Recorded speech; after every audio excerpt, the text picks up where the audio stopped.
Pinakamalakas na hari. Credit to the author. 741 hanggang 47. Ang mga pangalan po na nandito ay galing sa mga name generator. Kaya kung meron man pagkakatulad sa mga pangalan ng totoong tao o lugar, ito ay tunay na hindi sinasadya. Layunin ng emperador. Hindi gumagalaw si Francis habang umiihip ang kanyang buhok sa kakaibang ritmo. Ang mga ulap sa itaas niya ay nagpatawag ng kidlat na bumaba sa lupa, at ang kanyang lila na soul sea ay naging dalisay at buo.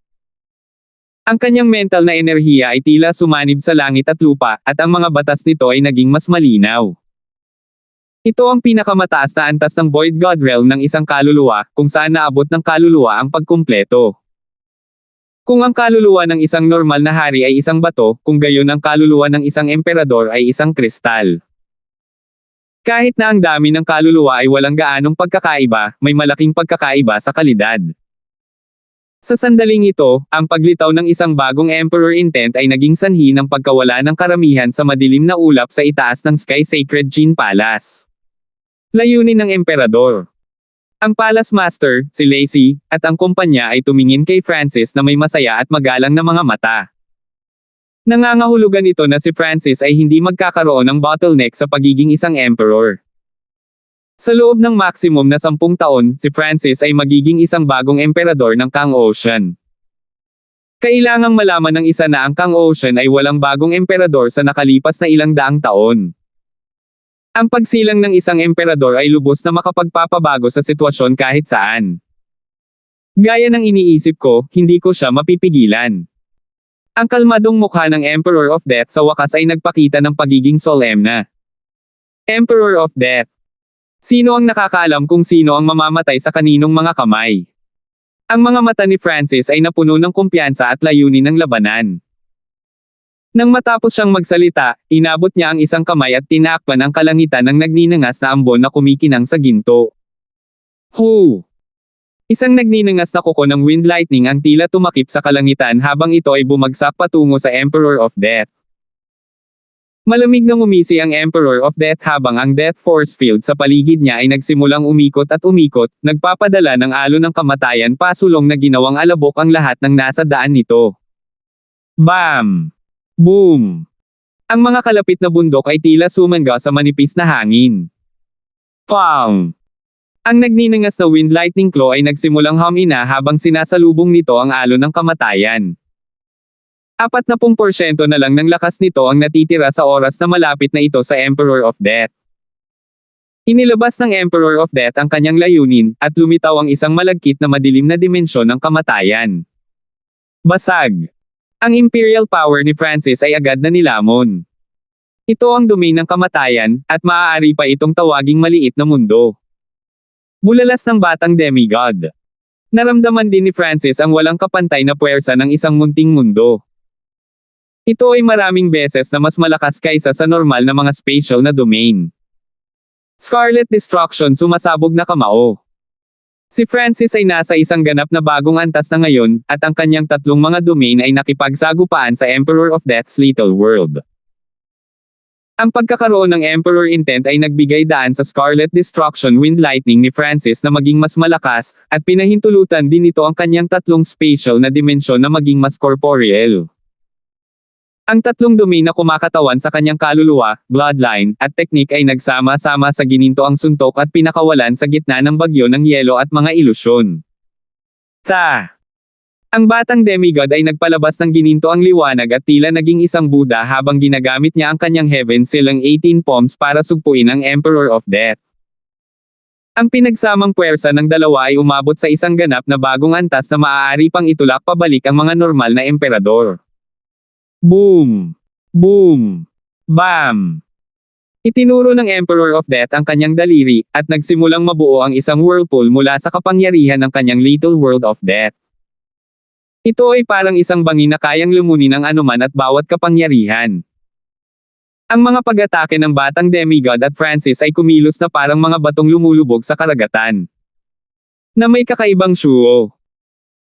Tunog, ang simpleng pagturo ng Emperor of Death gamit ang kanyang daliri ay naging sanhi ng bahagyang panginginig ng espasyo habang dumadagandong ang kapangyarihan ng kanyang munting mundo ng kamatayan patungo kay Francis at sa batang demigod.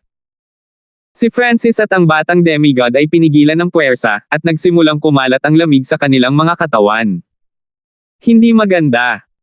Malamig na suminok ang dalawa nang maramdaman nila ang nakakatakot na puwersa ng pagsipsip na nagmumula sa munting mundo ng kamatayan. Lahat ng life force at essences ay nilalamon at nilalamon. Parehong naramdaman ni Francis at ng batang demigod na parang nawawala na sila ng buhay. Arg! Maraming miyembro ng Sky Sacred Gene Palace sa loob ng protective array ang naging tambak ng mga puting buto. Lightning Wings Flying Technique. Isang pares ng mga pakpak ang nabuo sa likod ni Francis. Makikita ng isang tao ang balangkas ng isang istruktura ng buto doon, na para bang ito ay isang pares ng mga pakpak mula sa isang sinaunang ibon ng kidlat. Sure! Kinuha ni Francis ang batang demigod at agad na lumipad ng ilang daang yarda sa isang kisap mata. Kung hindi dahil sa katotohanan na binuo ni Francis ang Emperor Intent, hindi siya agad makakalipad hanggang ngayon habang may hawak na tao. Sa tingin mo saan ka pupunta? Ang Emperador ng Kamatayan ay tila naging anino ng kamatayan habang siya ay nakapikit sa dalawa. Whoosh! Whoosh! Sa isang kisap mata, nakalabas na ang tatlo sa loob ng bansa at narating ang lugar sa labas. Ang mga mula sa Sky Sacred Gene Palace ay nakakita lamang ng dalawang kislap ng liwanag na bumaril sa kalangitan at naglaho. Tanging ang Palace Master lamang ang maaaring gumamit ng kanyang Divine Sense upang makita ang labanan sa walang limitasyong karagatan. Ang Escarlate pulang kidlat ay si Francis at ang batang demigod. Ang Emperor ng Kamatayan ay ganito kabilis. Napagtanto ni Francis na madaling maabutin siya ng Emperor of Death.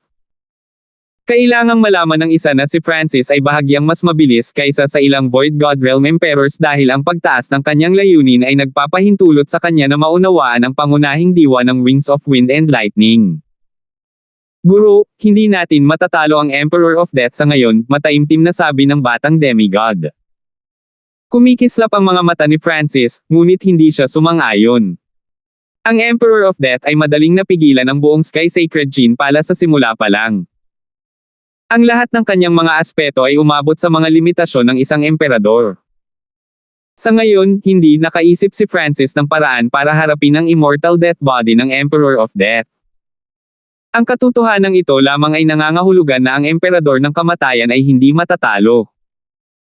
Higit pa rito, hindi kinaya ni Francis at ng batang demigod ang Emperor of Death force field o ang kanyang little world.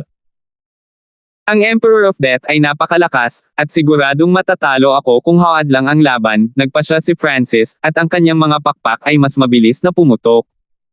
Sure! Sa utos ni Francis, ang batang demigod ay pumasok sa sinaunang metal na singsing. Nakakaloka ang sumunod na nangyari. Lightning Wing Spatial Flash. Ang mga pakpak sa likod ni Francis ay kumikinang na may napakatalino na liwanag habang ang kanyang bilis ay umabot sa pinakamataas, at tila siya ay sumanib sa kalawakan. Whoosh! Ang Emperor of Death ay nakakaramdam lamang ng mahinang kidlat, at walang palatandaan ng Francis sa loob ng ilang libong milya. Lightning Wing Spatial Flash. Iyan ang pinakamataas na antas ng Wind Lightning Inheritance. Ang Emperor of Death ay bahagyang natulala. Ang teknik na ginamit lang ni Francis ay ang pinakamataas na antas ng Wings of Wind and Lightning, ang Lightning Wings Spatial Flash. Pinagsama ng discarding ito ang Lightning Wings Flying Technique sa Lightning Wings Wind Flash upang palabasan ang matinding bilis. Sa isang kisap mata, lumitaw si Francis ilang libong milya ang layo. Ang bilis na ito ay sapat na upang maiwan sa alikabok ang karamihan sa mga emperador. Ang Wind Lightning Emperor ay hindi tinawag na pinakamabilis na emperor ng walang kabuluhan. Noon, nagawa niyang makatakas kahit sa Sacred Lords. Ang aking bilis sa walang limitasyong karagatan ay higit sa 10 beses na mas mabilis kaysa sa loob ng bansa. Ilang libong milya ay hindi sapat, hindi gaanong nasisiyahan si Francis. Nangangahulugan ito na makakapag-flash lang siya ng ilang daang milya kung siya ay nasa loob ng bansa, samantalang ang Wind Lightning Emperor ay madaling kumikislap ng higit sa 1,000 milya kahit sa loob ng bansa. Gaya ng inaasahan, hindi sapat ang ganoong bilis para itapon ang Emperor of Death. Death Instant Shadow. Ang Emperor of Death ay naging isang madilim na guhit ng liwanag habang siya ay gumamit din ng isang malakas na spatial technique. Habang papalapit ang Emperador ng Kamatayan. Lightning Wing Spatial Flash. Ang mga pakpak sa likod ni Francis ay naglabas ng isa pang makinang nakislap ng liwanag at nagsanib sa hangin. Sa pagkakataong ito, naglakbay siya ng 1,000 milya pa kaysa dati. Matapos makuha ang Emperor Intent, ang pag-unawa ni Francis sa space ay umabot sa isang ganap na bagong antas, kaya nagamit niya ang Lightning Wing Spatial Flash ayon sa gusto niya. Ang matinding bilis at ganap na layunin ay lumikha ng kaluwalhatian ng pinakamabilis na Emperor. Kalahati ng oras na inabot sa paggawa ng tsaa sa ibang pagkakataon, naging mas pamilyar si Francis sa Lightning Wing Spatial Flash at nagawa niyang bawasan ang dami ng enerhiya na ginamit niya habang nagiging mas mabilis din. Sa pagtatapos, si Francis ay maaaring kumikislap ng 7 o 8,000 milya ng sabay-sabay. Siyempre, may pagkakaiba pa rin sa pagitan niya at ng Wind Lightning Emperor, ngunit ang Lightning Wing Spatial Flash ni Francis ay ginawa siyang isa sa pinakamabilis na tao sa ibaba ng antas ng Sacred Lord. Makalipas ang 1 oras, ang distansya sa pagitan ni Francis at ng Emperor of Death ay nagsimulang lumaki ng unti-unti. Lightning Wing Spatial Flash. Ang pinakamataas na antas ng paglipad na mayroon ang pinakamabilis na emperador noon, nagsalubong ang mga kilay ng Emperor of Death, at medyo nakaramdam siya ng kawalan ng magawa. Narinig na niya ang tungkol sa Wind Lightning Emperor. Ang emperador na ito ay minsang nakatakas kahit sa mga Sacred Lords. Sa kalaunan, ang Emperor of Death's Divine Sense ay nawala sa pagsubaybay kay Francis, at maaari lamang niyang sundan siya mula sa natitirang aura na naiwan. Sa kabutihang palad para sa kanya, hindi nagawang muling likhain ni Francis ang aura ng Lightning Wing Spatial Flash, kaya hindi siya makagawa ng anumang diversion. Ang Lightning Wing Spatial Flash ay nag-condense ng maraming wind lightning at lilikha ng malaking kaguluhan sa kalawakan. Nakaramdam din si Francis na walang magawa tungkol dito. Kailangan niyang dagdagan muna ang distansya sa pagitan nila kung gusto niyang muling likhain ang kanyang Lightning Wings Wind Flash para linlangin ang Emperor of Death. Ang problema ay ang bilis ni Francis ay hindi masyadong napakalaki, mas mabilis lang siya ng kaunti kaysa sa Emperor of Death, at ang Emperor of Death ay may malaking halaga ng True Yuan, na nagpapahintulot sa kanya na gamitin ang Death Instant Shadow ng ilang beses. Sa ibabaw ng walang limitasyong karagatan, ang dalawang matinding bilis at aura ay nagpalamig at hindi makahinga sa mga ekspertong dumaraan. Makalipas ang 5 o 6 na araw, sa wakas ay nakatakas si Francis mula sa Emperor of Death at pumasok sa isang bagong island zone. Whoosh! Isang arko ng kidlat ang nahulog mula sa langit na parang bulalakaw at dumaong sa isang isla na katulad ng Azure Flower Continent. Huminga ng malalim si Francis. Maputi ang mukha niya, at medyo nasusuray. Mabilis siyang umupo, kumuha ng prutas sa Ancient Dream Realm, at kinain ito. 742. Ang lugar na pinasok ni Francis ay tinawag na Bright Flower Area, at ito ay halos kapareho ng ranggo ng Azure Flower Continent. Boom! 1,000 yarda ang lapad na bunganga ang nabuo nang siya ay lumapag dahil sa lakas ng kanyang wings of wind and lightning. Ang mukha ni Francis ay maputlang puti, at ang kanyang aura ay mahina. Una siyang kumain ng prutas mula sa Ancient Dream Realm. Kung ang isa ay nauubusan ng True Yuan o Yuan Qi, ang mga prutas mula sa Ancient Dream Realm ay lubhang mabisa, ngunit tumagal ang mga ito upang matuno. Gayunpaman, ginamit na ni Francis ang kanyang mga espiritual na table tasks at kayamanan upang palitan ang kanyang enerhiya habang tumatakbo. Ang kakanyahan na nakapaloob sa loob ng prutas ay mas malapit sa pinagmulan ng pag-iral, at ito ay may napakagandang epekto sa katawan at mga organo ng isang tao. Ito ay hindi mabilang na beses na mas mahusay kaysa sa Ancient Dream Realm aura.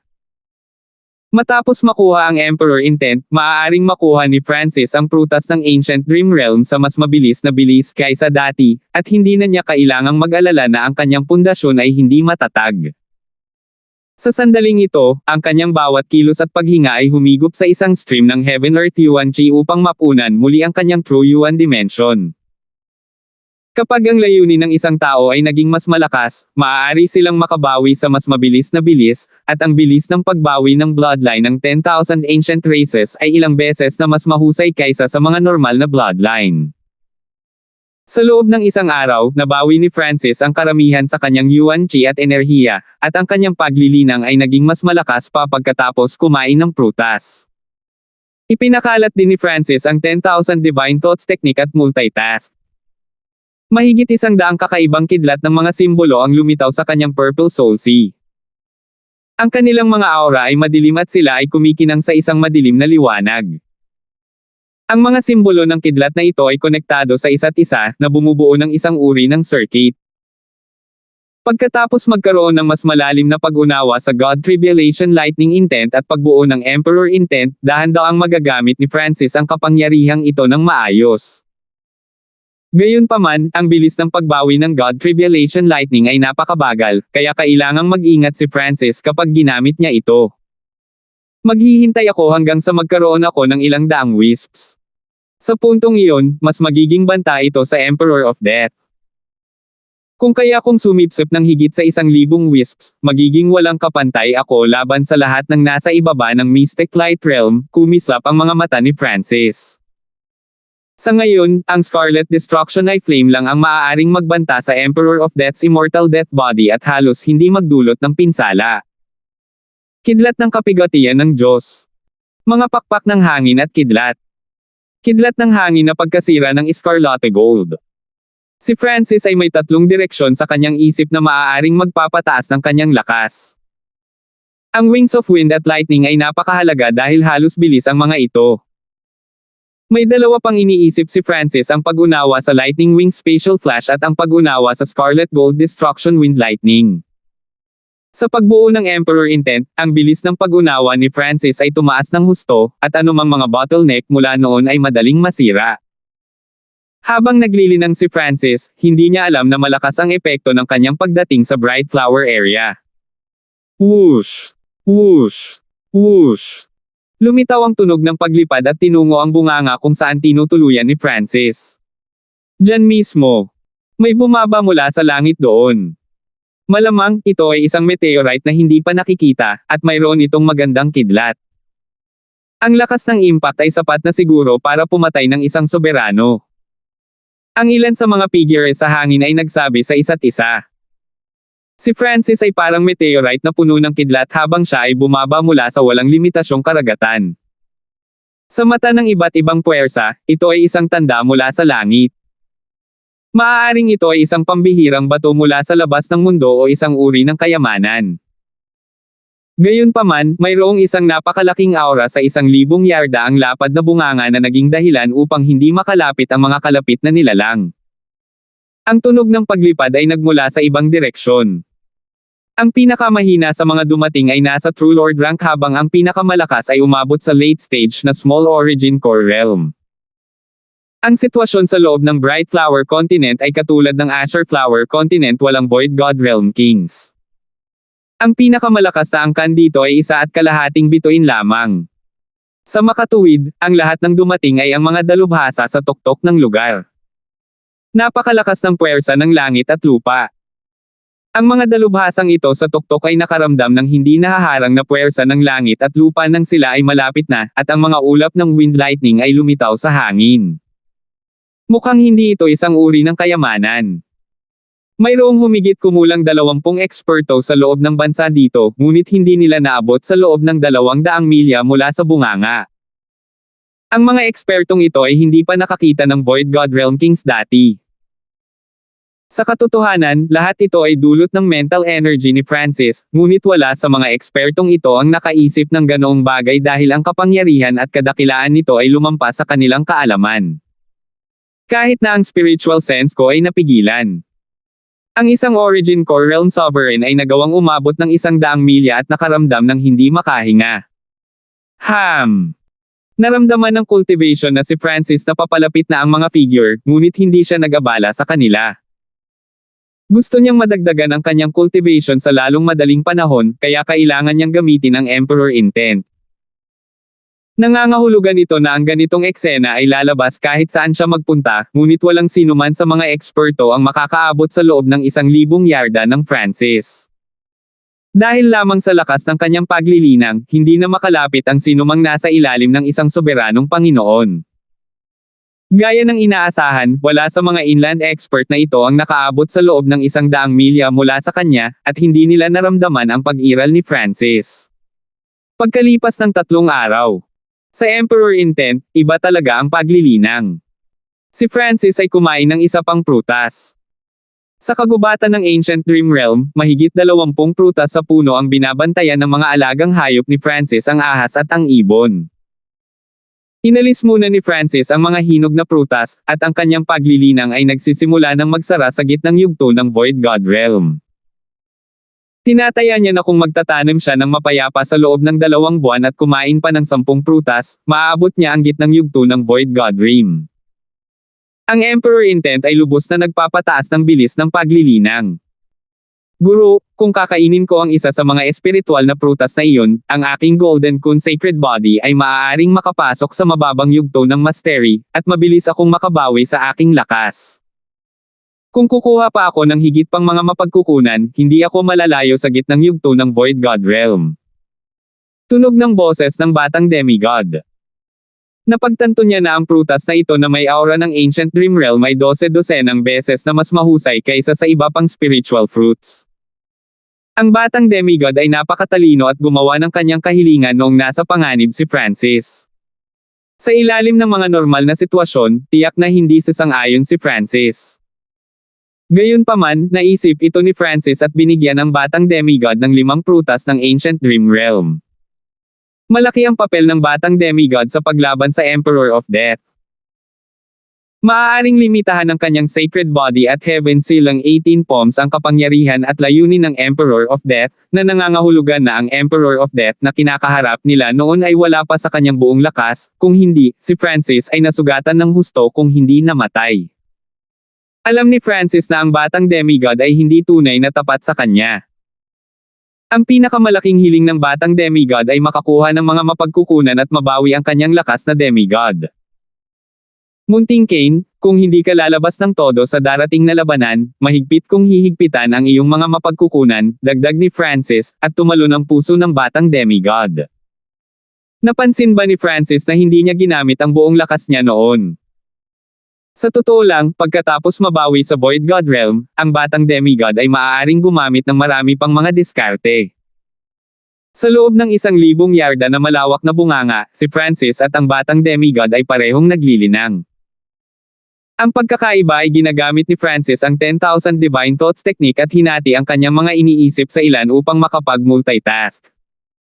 Sa sandaling ito, maaari niyang hatiin ang kanyang mga iniisip sa 1,500 o higit pa, nakapantay ni Emperor Duanmo. Gayunpaman, kung hatiin niya ang kanyang mga iniisip sa 100 o 1,000, magagawa lamang nila ang mga madaling gawain tulad ng pagkontrol sa mga alagang hayop.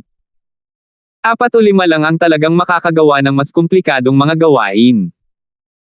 Halimbawa, ang pag-unawa sa God Tribulation Lightning ay nangangailangan ng maraming pagtuon. Sa araw na ito, si Francis ay mayroon na ngayong 170 tipak ng God Tribulation Lightning sa kanyang Purple Soul Sea. Tila kung mas marami siya, mas mabilis ang rate ng pagsipsip. Ito ay hindi lamang dahil sa Emperor Intent ni Francis. Ang kanyang kaluluwa ay nalinis ng God Tribulation Lightning at ngayon ay may mahinang aura ng God Tribulation Lightning, ibig sabihin ay hindi gaanong naitaboy ng God Tribulation Lightning ang kaluluwa ni Francis. C. 170 sinaunang simbolo ng kidlat ang lumitaw sa kanyang soul sea at nagbigay ng immortal at walang kamatayang aura. Ang kaluluwa at layunin ni Francis ay lumalakas araw-araw. Maging ang kanyang kaluluwa ay may ilang katangian ng God Tribulation Lightning. Halimbawa, ang kanyang mental energy attacks ay naglalaman na ngayon ng elemento ng God Tribulation, na sumalungat sa halos lahat ng kapangyarihan sa ilalim ng langit. Ang pinsalang dulot nito ay mahirap pagalingin. Sa nakalipas na ilang araw, nagkaroon din ng tagumpay si Francis sa kanyang pag-unawa sa Scarlet Gold Destruction Wind Lightning. Ang kanyang True Yuan Dimension ay kumikinang na may gininto ang kulay na mas halata kaysa dati. Naunawaan ko ang tungkol sa 50% ng Scarlet Gold Destruction Wind Lightning, at ang kapangyarihan nito ay maihahambing na sa Wind Lightning Emperor's Golden Destruction Wind Lightning, bulong ni Francis. Kung idinagdag niya ang kanyang God Tribulation Lightning Intent, ang lakas ng kanyang Scarlet Gold Destruction Wind Lightning ay maihahambing sa Dark Gold Destruction Wind Lightning. Gayunpaman, ang pagkakaiba sa cultivation sa pagitan ni Francis at ng Wind Lightning Emperor ay masyadong malaki, at ganoon din ang pagkakaiba sa pagitan ni Francis at ng Emperor of Death. Higit pa rito, nalampasan ng Emperor of Death ang Wind Lightning Emperor sa halos lahat ng paraan maliban sa bilis. Biglang napagtanto ni Francis na ang isang dalubhasa sa Sovereign Lord ay nasa loob ng 10 milya mula sa 1,000 yarda na malawak na bunganga. Ang iba pang mga sovereign sa malapit ay tila lumikha ng ilang malalaking hanay na hamarang sa kapangyarihan ng langit at lupa. Ang grupo ng mga tao na ito ay sumulyap sa bunganga ng kasakiman at pananabik. Malamig na tumawa si Francis. How dare they disrupt her cultivating? Boom! Nabuo ang kahangahangang kapangyarihan sa kalangitan at naging sanhi ng pag-ungol ng Heaven-Earth Yuan Chi. Isang malaking figure ng isang lalaki na may lilang buhok na napapalibutan ng kidlat ang lumitaw sa kalangitan. Para siyang Diyos ng kidlat. Ang balangkas at hitsura ng lalaki ay eksaktong kapareho ni Francis, at mayroon pa itong bahagi ng kanyang lakas. Ito ba ay isang projection na nabuo mula sa sukdulang kapangyarihan? Sinasabi ng mga alamat na ang mga nasa hindi maarok na antas ng emperador lamang ang maaaring magkaroon ng ganoong kapangyarihan. Ikinaway ng Maringel na lalaki ang kanyang kamay at naging sanhi ng pagyanig ng espasyo nang dumaan ang isang hindi nakaharang na puwersa sa pisikal na mundo. Wow! Ang mga eksperto sa loob ng bansa na nagsisikap na lumapit sa kanya ay nagluwa ng dugo at malubhang na sugatan. Emperor Projection. Ungol ng batang demigod. Hindi niya inaasahan na ang sole intent ni Francis ay pagsasama-samahin ng God Tribulation Lightning hanggang sa puntong magagamit niya ang lihim na pamamaraang ito. 743. Emperor, patawarin mo kami. Kami ay pipi at inistorbo ang pahinga ng emperador. Ang mga kalapit na eksperto ay natakot lahat, at ang kanilang mga mukha ay naging puti-putla. Ang Emperor Projection sa himpapawid ay marahang itinaas ang kanyang kamay at agad na nasugatan silang lahat at ginawang hindi nila magamit ang kanilang mga kapangyarihan. Sa sandaling ito, ang mga ekspertong ito ay kumilos na parang langgam. Ang islang ito ay katulad ng Azure Flower Continent. Bulong ni Francis at naalala ang kanyang sariling bansa. Maraming taon na ang nakalipas mula noong umalis siya sa Azure Flower Continent. Tungkol naman sa Emperor Projection, natutunan niya ito kay Queen Lee. Hanggat mayroon siyang Emperor Intent, magagamit niya ito. Bastos ka! Ang Emperor Projection sa hangin ay nagtaas ng kanyang kamay at lahat ng mga eksperto ay pinalipad. Makalipas ang ilang paghinga, lahat sila ay itinulak palabas ng higit sa 100 milya, at sila ay lubhang nataranta. Hindi nila maipahayag ang kanilang pagkagulat. Ang lakas ng isang emperador ay sobrang nakakatakot. Bumantong hininga ang lahat. Bakit lilito ang isang maalamat na emperador dito?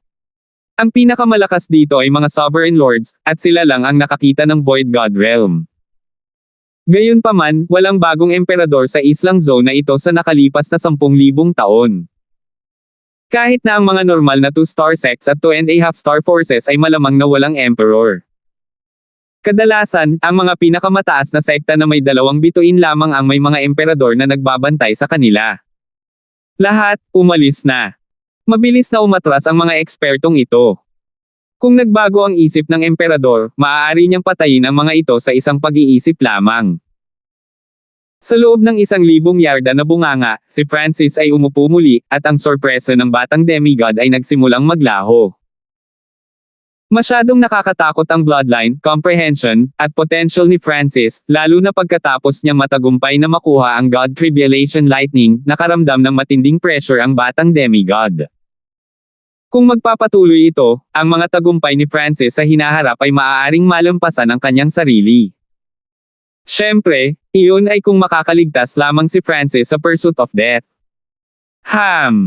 Hindi maganda. Biglang may naramdaman si Francis at tumingin sa isang tiyak na direksyon.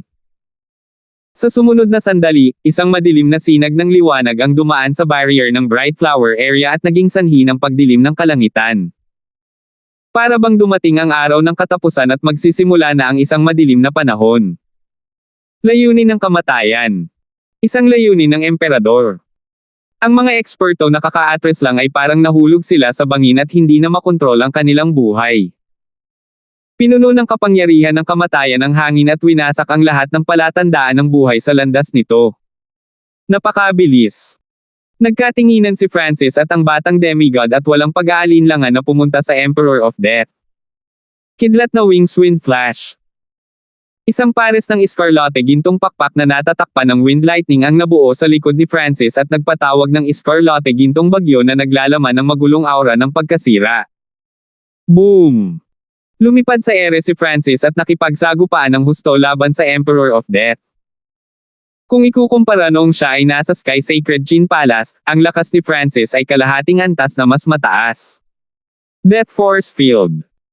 Bahagyang nagbago ang ekspresyon ng Emperor of Death nang lumitaw ang isang itim na patlang sa paligid niya, na sumasalamin sa pinsala at lumamon sa buhay. Boom! Boom! Boom! Ang mga dalubhasang ito ng maliwanag na bulaklak na lugar sa ibaba ay naramdaman na parang nanginginig ang kalangitan at ang kalawakan mismo ay nadudurog. Ang labanang ito sa pagitan ng mga emperador ay naging sanhi ng pagkawasak ng langit at lupa at bumuo ng isang surge ng Heaven-Earth Yuan Qi. Ang mga labi lamang mula sa kanilang labanan ay lilikha ng 100 yarda ang lapad ng mga bunganga sa lupa, at ito ay sa ilalim ng katotohanan na si Francis at ang Emperor ng Kamatayan ay naglalaban sa himpapawid malapit sa walang limitasyong karagatan.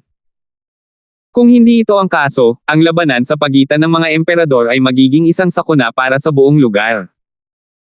Hindi pa rin ako makalusot sa Death Force Field, mabilis na pumutok ang mga pakpak ni Francis habang nakikipagpalitan siya ng suntok sa Emperor of Death sa kanyang liksi. Ngayon na ang kanyang mga pag-atake ay naglalaman ng pagsasanib ng 3 spatial domain at siya ay may kalamangan sa bilis, kaya niyang labanan ang Emperor of Death ng direkta, ngunit ang Death Force Field ng huli ay napakalakas pa rin. Nilamon nito ang anumang pag-atake sa ilalim ng isang tiyak na halaga ng pinsala at sumasalamin sa isang bahagi pabalik kay Francis. Dahil pinagsanib ni Francis ang God Tribulation Lightning sa Scarlet Gold Destruction Wind Lightning, ang Death Force Field ay naka-absorb lamang ng 50 hanggang 60% ng kanyang mga pag-atake, ngunit sapat pa rin iyon para maging walang magawa si Francis. Banal na katawan na nangingibabaw sa lakas. Ang batang demigod ay nagsimulang kuminang sa ginto habang ang laki ng kanyang 4 na taong gulang na katawan ay lumaki at nabuo ang isang gintong figure sa kalangitan na durog patungo sa Emperador ng Kamatayan. Pinipilit ng Sacred Body Dominating Strength ang pisikal na katawan ng Emperor of Death, at ito ay napakalalim. Ang Emperor of Death's Immortal Death Body ay hindi isang pamamaraan na nagpapalakas ng katawan.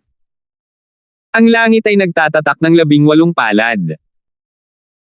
Sunod-sunod na nagpadala ang batang demigod ng mistikong gininto ang palad, at tila pinaikot-ikot ang kalangitan habang pinipigilan nila ang Emperador ng Kamatayan. Paghihigpit sa Yuan Palm. Isang kakaibang whirlpool ang nagsimulang bumuo sa palad ng batang demigod, at sinag ng kulay abong gintong liwanag ang tumakip sa Emperor of Death. Naging malungkot ang mukha ng Emperor of Death.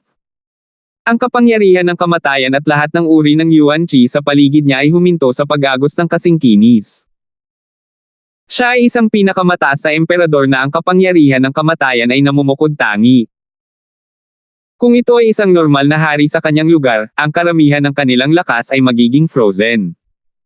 Pinaghihigpitan ng Yuan Palm. Kahit hindi ito kumpleto, alam mo talaga itong Lost Forbidden Technique. Nagsimulang magbago ang ekspresyon ng Emperor of Death habang nakatitig sa batang demigod. Bagamat ang batang si demigod ay hindi kumikilos bilang pangunahing puwersa ng OpenSiba, ang kanyang suporta ay naging dahilan upang hindi magamit ng Emperor of Death ang kanyang buong kapangyarihan. Kung hindi dahil dyan, si Francis o ang sinumang tao sa antas ng emperador ay matagal nang nahuli o napatay. Side of Death.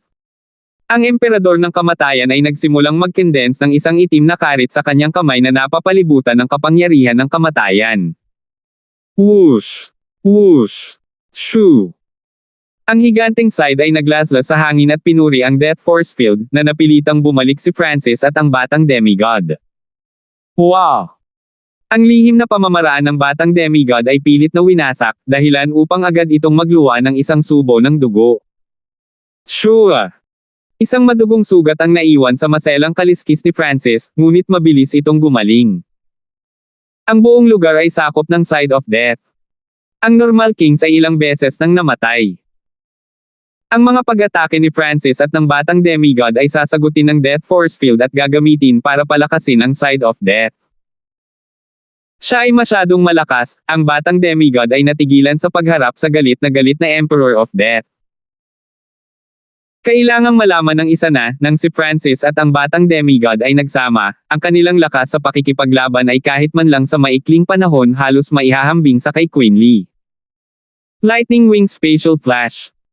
Ang mga Escarlate gintong pakpak sa likod ni Francis ay nagliwanag ng maliwanag na liwanag habang siya ay sumanib sa hangin. Whoosh! Isang manipis na arko ng bilis ng kidlat ang makikita ng isa sa espasyo sa labas. Sa pagkakataong ito, noong ginamit ni Francis ang Lightning Wing Spatial Flash, mas pamilyar siya dito kumpara sa dati, at ang kanyang Scarlet Gold Wind Lightning ay mas malakas pa kaysa sa gintong Wind Lightning ng Wind Lightning Emperor. Si Francis ay maaaring lumipat ng hindi bababa sa 1,000 milya sa loob ng bansa at 12,000 milya sa labas. Master, mas mabilis ka pa ngayon. Papalapit ka na sa pinakamabilis na bilis ng Wind Lightning Emperor, ang boses ng batang demigod ay tumunog mula sa loob ng ring. Lightning Wing Spatial Flash. Si Francis ay lumipat muli sa walang limitasyong karagatan at pinalaki ang distansya sa pagitan niya at ng Emperor ng kamatayan. Ang ating pinagsama-samang lakas sa labanan ay halos nasa pinakamataas na antas ng Emperor, ngunit hindi pa rin natin malalampasan ang kanyang Death Force Field o ang kanyang Immortal Death Body. Ang Emperor of Death ay mayroon ding Eye of Death, ngunit hindi pa siya gumagamit ng anumang ipinagbabawal na pamamaraan, bulong ni Francis. Pagkatapos makipaglaban sa kanya ng 2 beses, alam na alam ni Francis na ang Emperor of Death ay napakalakas. Gayunpaman, hindi niya napagtanto na ang Emperor ng Kamatayan ay hindi gustong gamitin ang kanyang mata ng kamatayan dahil siya ay maingat sa 9 na mata ng Diyos. Una, alam ng Emperor ng Kamatayan na ang espiritual na mata ng Diyos ni Francis ay lubhang nababanat laban sa mga pag-atake ng kaluluwa na siyang pinagdadalubhasaan ng kanyang Eye of Death. Pangalawa, ang Emperor of Death ay nag-aalala na ang anumang pag-atake mula sa Eye of Death ay mag-aapoy sa potensyal ng 9 na mata ng Diyos. Habang mas nagising ang 9 na mata ng Diyos, mas mababa ang kanyang pagkakataong nakawin ito. Dahil sa lahat ng mga kadahilanang ito, hindi mailabas ng Emperor of Death ang kanyang buong kapangyarihan. Kung may iba pang Pictier King o Emperor sa lugar ni Francis, maraming beses na silang pinatay. Kahit na ang ilan sa mga nangungunang emperador ay maaaring matalo. Sa sumunod na ilang araw, nagawang makatakas muli ni Francis mula sa Emperor of Death. Makalipas ang 1 buwan, dumaan si Francis sa ilang island zone at pumasok sa Void Ocean Spiritual Palace. Ang Void Ocean Spiritual Palace ay neutral, at nasa likod nila ang Sacred Lands, naisip ni Francis. Ang kanyang layunin dito ay upang magpahinga at maglagay muli ng ilang mga mapagkukunan, kabilang ang mga espiritual na table task para sa pagpapagaling. Ang mga normal na lugar ay walang mga espiritual na table task na maaaring maglagay muli ng lakas ng isang hari. Tanging ang Void Ocean Spiritual Palaces lamang ang may gusto ni Francis at ng batang demigod. Ang isa pa niyang layunin ay ang linangin dito sa pamamagitan ng pag-asa sa katayuan ng Void Ocean Spiritual Palace para protektahan siya. Gayunpaman, sa loob ng 10 araw ng kanilang pagdating, dumating ang Emperador ng Kamatayan at agad na sumalakay. May isip kung anong uri ng sakuna ang ay dudulot ng sagupaan sa pagitan ng 2 emperador sa Void Ocean Spiritual Palace. Isang labanan sa pagitan ng mga emperador. Ito ang maalamat na emperador ng kamatayan. Sumiklab ang kaguluhan sa loob ng Void Ocean Spiritual Palace. Labis na nagalit ang Palace Lord, ngunit wala siyang magawa para pigilan sila. Karaniwang mga half-step na kings o kings ang mga normal Palace Lords. Bihira lang silang maging emperor. Emperor of Death, how dare you attack a Void Ocean Spiritual Palace? Hindi ka ba natatakot na habulin ka ng Floating Dream Sacred Land? Tumawa ng malakas si Francis at ginamit ang Lightning Wing Spatial Flash para mawala sa Void Ocean Spiritual Palace. Ang Emperor of Death ay nanatiling walang ekspresyon at ginamit lang ang Death Instant Shadow para sumunod. Upang makuha ang ikasyam na mata ng Diyos, gagawin niya ang lahat, kahit na nangangahulugan ito na masaktan ang lahat ng puwersa ng Sacred Lands. Bukod pa rito, parang hindi nagtutulungan ang lahat ng Sacred Lands sa isa't isa, habang ang Mystic Light Realm Sacred Lords ay ginugol ang karamihan ng kanilang oras sa pag-iisa sa pagsisikap na maging isang Diyos, at ang Emperor of Death ay hindi natakot sa iba pang emperors. Sa isang kisap mata, lumipas ang 2 buwan. Sa araw na ito, pumasok si Francis sa isang pamilyar na island zone ng 10,000 Abyssal Island Zone. Ang 18 Corners Pirate Sacred Land ay ang pinakatanyag na lugar sa loob ng 10,000 Abyssal Sacred Land. Malapit ko nang maabot ang 18 Corners Pirate Sacred Land, at ang Cold Moon Emperor ay may utang na loob sa akin, kumislap ang mga mata ni Francis, at napagtanto niya na ang susunod na destinasyon ay maaaring isang turning point. 744. Dumating si Francis sa 18 Corners Pirate Sacred Land makalipas ang ilang oras.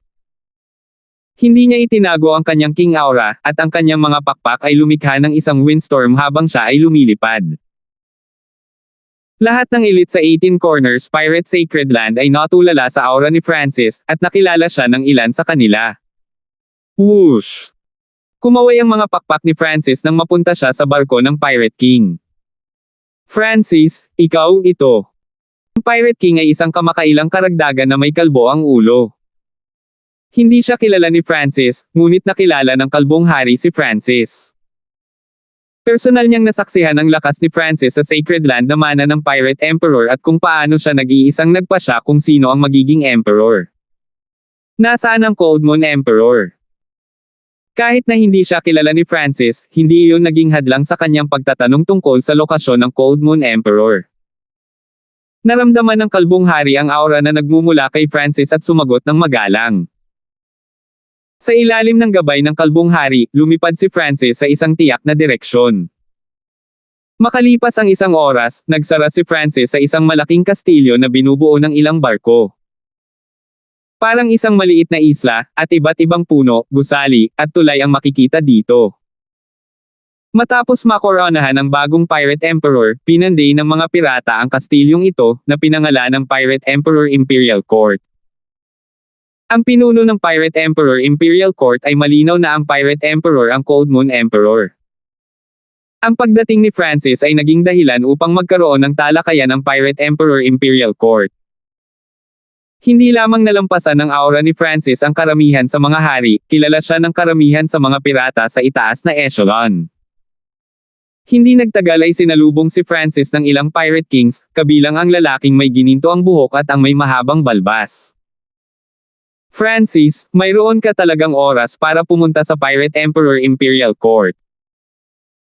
Isang maliwanag na boses ang tumunog nang lumitaw ang isang walang kamali-mali na babaeng nakasuot ng pilak, at natakpan siya ng Imperial Power habang siya ay nagpakita sa harap ni Francis.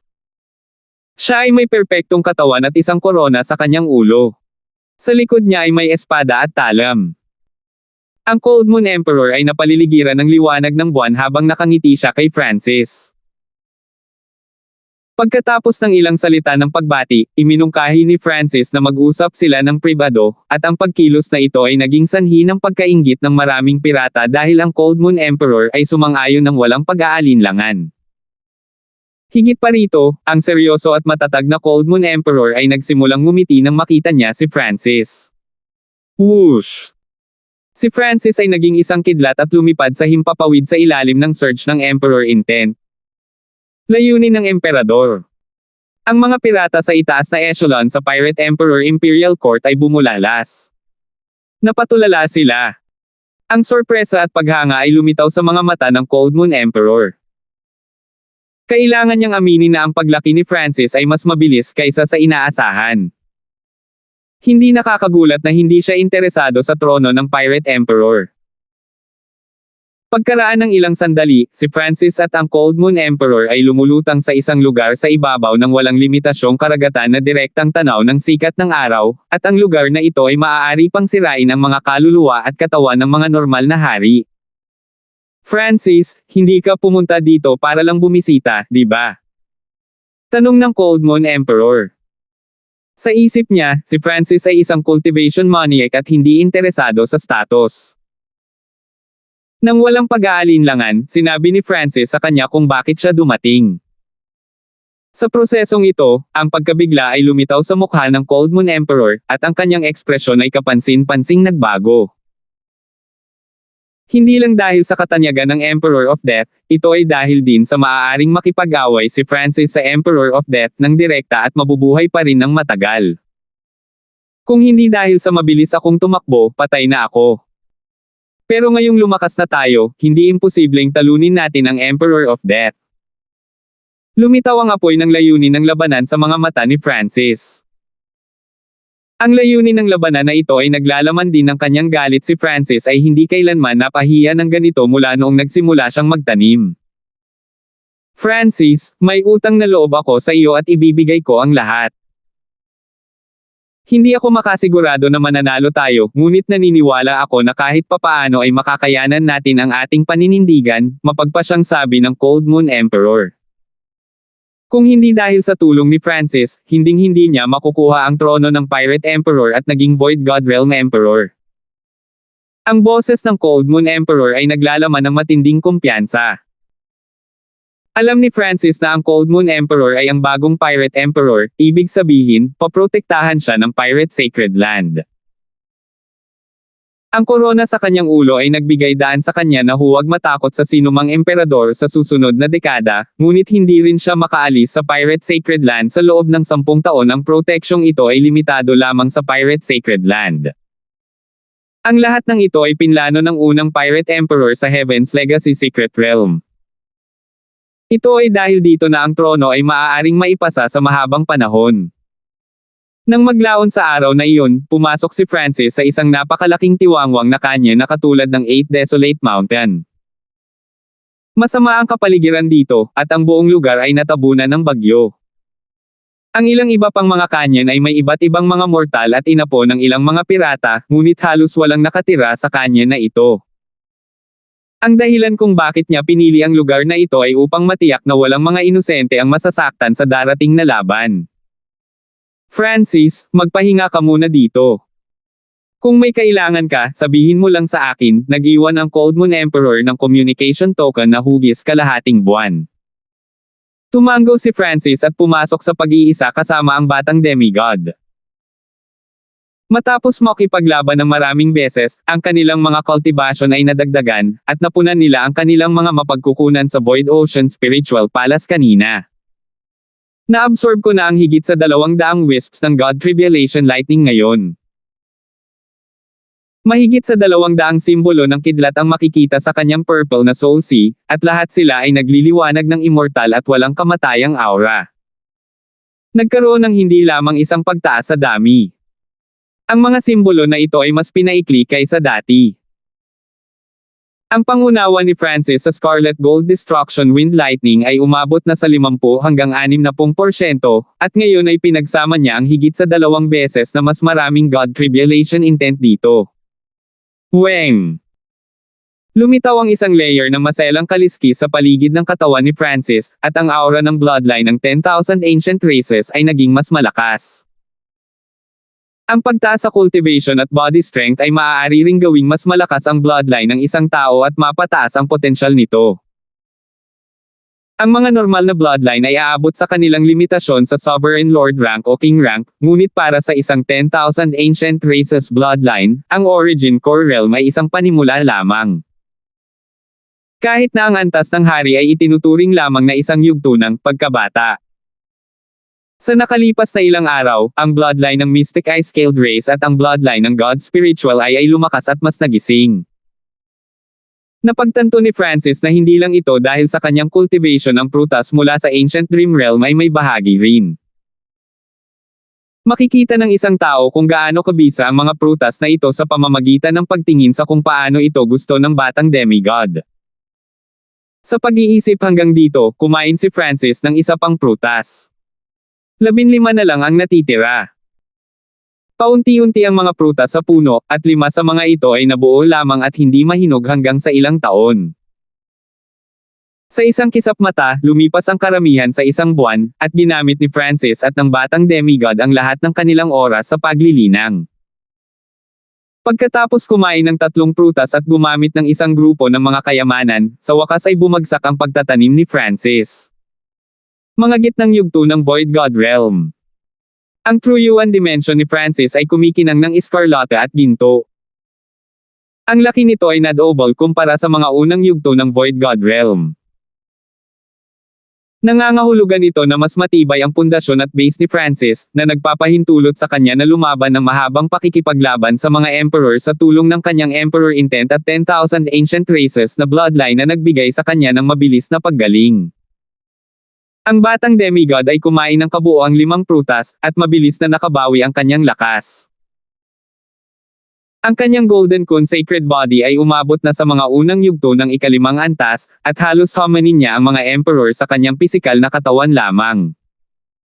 Sa mga tuntunin ng paglilinang, malapit din siya sa gitnang yugto ng Void God Realm. Ang dalawa ay naging mas malakas. Isang araw, pinangunahan ng Cold Moon Emperor ang 2 peak tier na hari sa tiwangwang na lugar na ito. Mula pa noong Pirate Emperor Inheritance, ang lakas ng mas lumang Pirate Kings ay tumaas ng husto. Ang 2 peak tier na hari ay ang Giant Shark King at ang Ghost Scaled King. Bilang isa sa 3 pangunahing pirata ng figurehead sa nakaraan, ang linya ng pating at pisikal na katawan ng Giant Shark King ay napakalakas, at malaki ang naging papel niya sa pakikipaglaban kay Emperor Marduk. Pagkatapos ng Pirate Emperor Inheritance, naging mas malakas siya. Ang Ghost Scaled King ay isang domain-level king na nakaligtas sa pakikipaglaban kay Emperor Marduk. Hindi lang siya nagkaroon ng high-class na bloodline ng isda, mayroon din siyang ghost spiritual body. Si Francis, ang Giant Shark King at ang Ghost Scaled King ay parehong handang tumulong sa iyo na harapin ang Emperor of Death, ngumiti ang Cold Moon Emperor at sinabi. Nakikita ni Francis na ang 2 peak tier kings na ito ay may tiwala sa kanilang sarili. Ang kanilang lakas ay mas malaki kaysa sa iba sa parehong cultivation, at kapag sila ay nagsama-sama, maaari nilang labanan ang mga normal na emperor, lalo na't ang kanilang mga bloodline ay kakaiba. Francis, hindi ko akalain na magkakatrabaho tayo balang araw, tumawa ang Giant Shark King.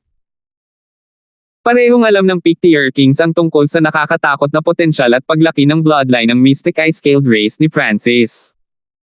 Higit pa rito, nakipag-away pa si Francis sa Emperor of Death noon at nakatakas pa rin. Naniniwala sila na magagawa nilang harangin ang Emperor of Death dito gamit ang kanilang pinagsamang lakas. Bilang karagdagan, ang Pirate Sacred Land ay kanilang teritoryo. Kahit na hindi nila matalo ang Emperor of Death, matatanggap nila ang pagkakaibigan at pasasalamat ni Francis. Mula sa araw na ito, nagsimula na ring manirahan dito ang Cold Moon Emperor at ang 2 peak tier kings. Si Francis at ang batang demigod ay tahimik pa ring nag-cultivate, at ang kanilang mga aura ay nagpaklik sa kanilang mga dila. Makalipas ang 3 araw, sa tulong ng tuloy-tuloy na daloy ng mga mapagkukunan, ang batang demigod ay nakabawi sa gitnang yugto ng Void God Realm, at ang kanyang sagradong katawan ngayon ay nagsagawa ng matinding presyon. Ang Cold Moon Emperor, Francis, ang batang demigod, at 2 peak tier kings kabuoang 5 eksperto ang nagtipon, at naramdaman ni Francis na malapit nang dumating ang Emperor of Death. Kasabay nito, lumitaw ang isang patagang nasa katanghaliang gulang na lalaki na may suot na korona sa gilid ng 18 Corners Pirate Sacred Land. Shua! Isang lotus ang lumitaw sa kamay ng Emperor of Death at mabilis na lumawak. Sa lotus ay isang maliit na batang babae na maputi ang mata.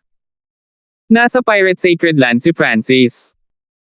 Ang labanang ito ang magiging turning point ng tadhana, dahan-daang nagtaas ng kamay ang puting matang batang babae. Weng! Isang larawan ang lumitaw sa himpapawid at naglalarawan ng isang away.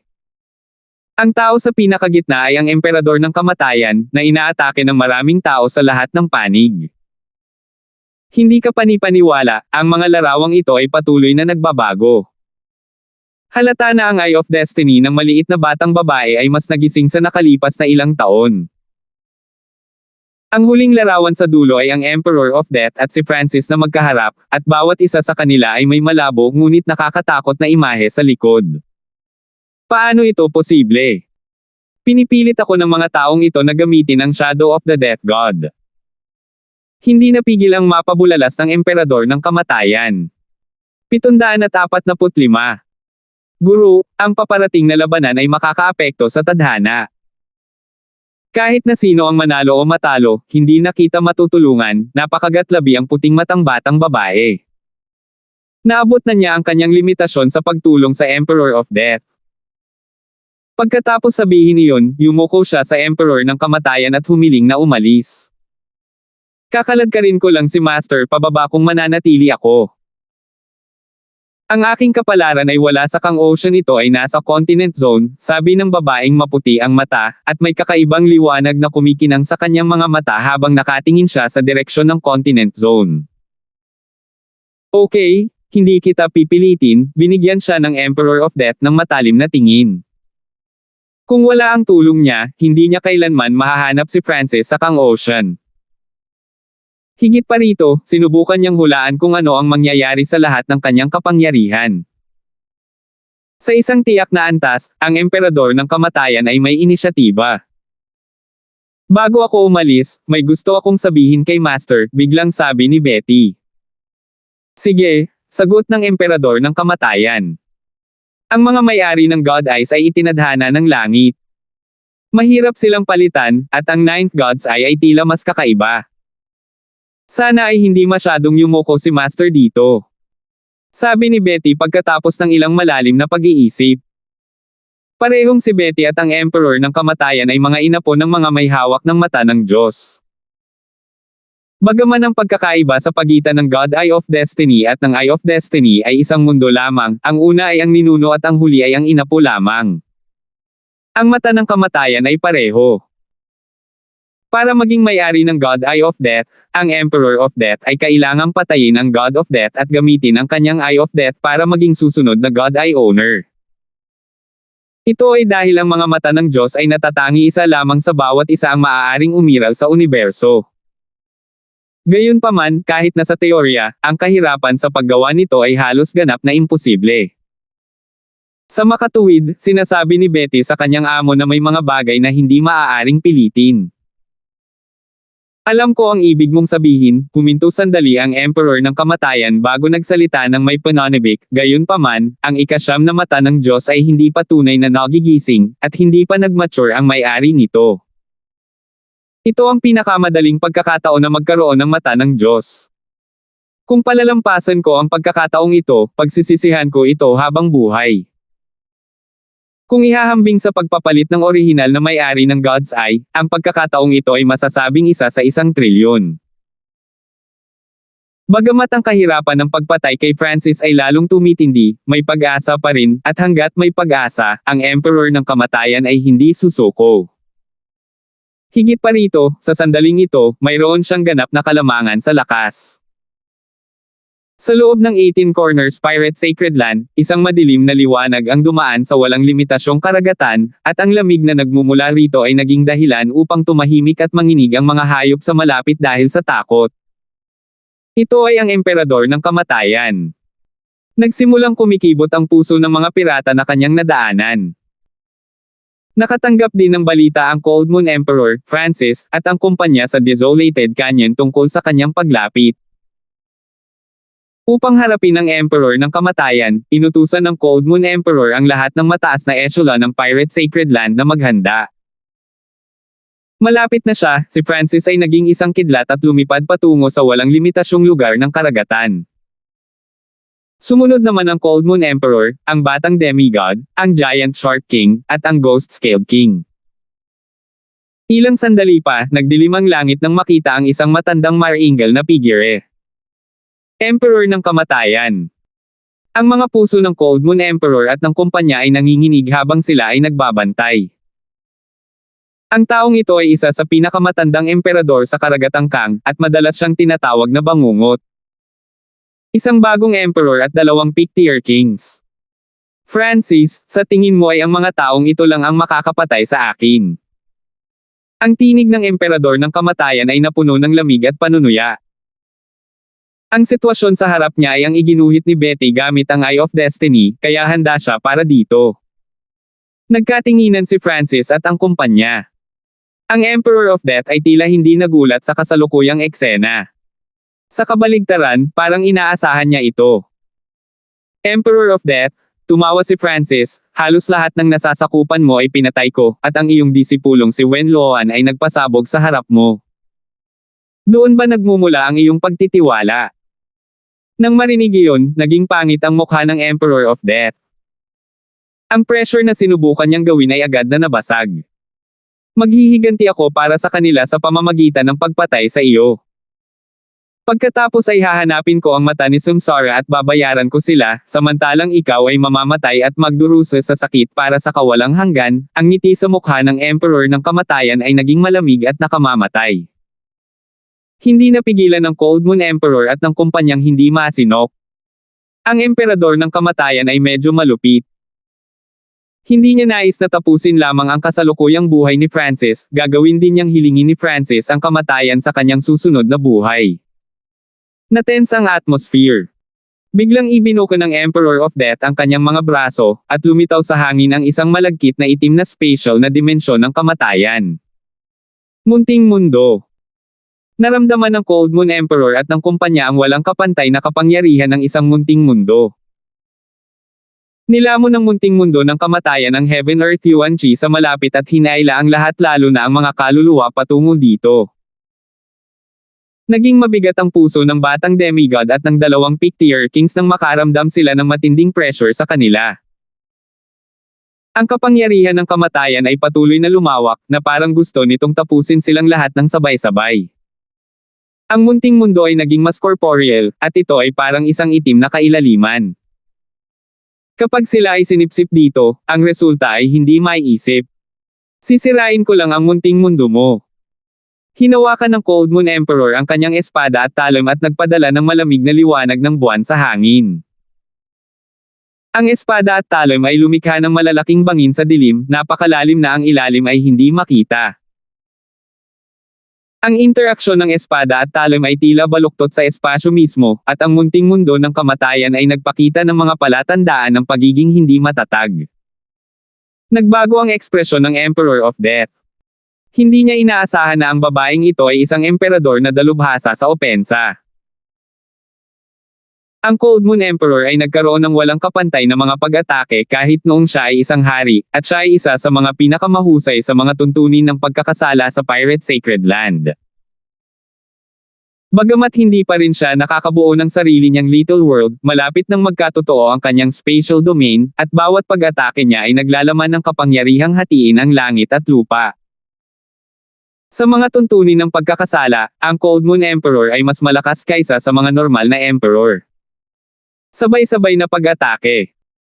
Ang Giant Shark King at ang Ghost Scaled King ay nagpalipat-lipat ng kanilang bloodline power at ginamit ang kanilang Pictier King na lakas para bombahin ang Little World. Banal na katawan na nangingibabaw sa lakas. Lumaki ang katawan ng batang demigod, at nababalutan ito ng ginto. Isang gintong imahe ang lumitaw sa likuran niya at nagpilit sa Emperor of Death at sa kanyang munting mundo. Boom! Boom! Sa sandaling ito, nagsimulang manginig ang Emperor of Death's Little World, at maraming bitek ang lumitaw dito. Ang kanyang sariling katawan ay naging mabigat habang ang Sacred Body Dominating Strength ay pinilit sa kanya. Ang Emperor of Death ay minamaliit ang Cold Moon Emperor at ang dalawang Pictier Kings, at minamaliit din niya ang paglaki ng batang demigod. Matapos maabot ang gitnang yugto ng Void God Realm, ang Golden Kun Sacred Body ng batang demigod ay umabot na sa mga unang yugto ng 5th level, kaya nagawa niyang harangan kahit ang mga Emperor sa loob ng isang yugto ng panahon ng walang problema dahil sa kanyang labis na layunin. Hindi ko inaasahan na isang demigod ang magiging lingkod ng brat na iyon, napatingin ng Emperor of Death sa batang demigod. Ang mga aksyon ng batang demigod ay tumigas, ngunit patuloy siyang umaatake sa munting mundo ng kamatayan. Sa sandaling ito, si Francis ay hindi pa sumasali sa laban, at ang Emperor of Death's Little World ay medyo nanginginig na. Gayunpaman, ang munting mundo ay lubhang kakaiba. Nilamon nito ang Heaven Earth Yuan Chi sa malapit, at maaari nitong gawing isang tumpok ng puting buto ang mga kalapit na nilalang. Ang isang bahagi ng anumang pag-atake mula sa labas ng mundo ay lalamunan ng munting mundo at mababago sa sarili nitong kapangyarihan o makikita sa umaatake. Ito ay katulad ng Death Force Field. Kahit ilang Emperor ay hindi magagawang basagin ang munting mundo sa loob ng maikling panahon. Ang Emperor of Death ay hindi agad umaatake tulad ng dati. Ginagamit niya ang kanyang Little World sa halip. May pinaplano siya. Hindi nakilahok si Francis sa pag-atake, hinihintay niya ang susunod na hakbang ng Emperor of Death. Ang munting mundo ng kamatayan ay dalubhasa sa pagtatanggol at suporta. Ang pagkakasala nito ay karaniwan. Mga kamatayan na espiritu ng puot. Ang Emperor of Death's Eye of Death ay lumikha ng isang itim na whirlpool, at ilang nakakatakot na aura ang lumabas mula sa loob ng whirlpool. Woo! Ilang bututsil na hiyawan ang umalangaw-ngaw mula sa Little World. Shua! Shua! Shua! Tatlong espiritu ng puot, bawat isa ay ilang daang yarda ang taas, ang lumitaw mula sa mata ng kamatayan. Ang pinakagitna ay nagpalabas pa ng aura na maihahambing sa isang emperador. Ang espiritu ng puot ng emperador. Sinuri ng espiritual na mata ng Diyos ni Francis ang mga espiritong ito. Ang Emperor Spirit of Hatred ay parang si Emperor Marduk, ngunit hindi ito ganap sa kanya. Tila may iba pang mga aura ng kaluluwa mula sa mga Emperor na sumanib dito. Ang mga aura mula sa iba pang dalawang espiritu ay maihahambing sa Pictier Kings.